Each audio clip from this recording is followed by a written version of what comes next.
Hello mga ka-vlog. Once again, it's Kevin. Awad ka pa ko na Eme. Kas guys, sa mga ka-vlog.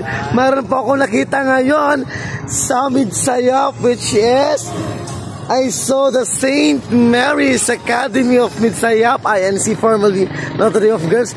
So mga ka-vlog, as you can see here, it's St. Mary's Academy of Midsayap. So para sa amin din yan sa Agoo, we have the St. Mary's Academy of Agoo. So maybe this is part of our sister school. So ayun, I'm so happy to see St. Mary's Academy of Midsayap, INC. So what is the difference kaya?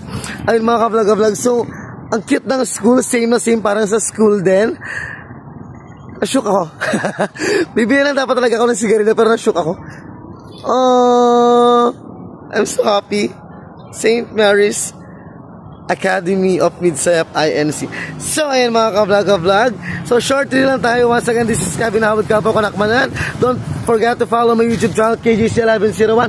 Eme, Kasjay. Bye for now.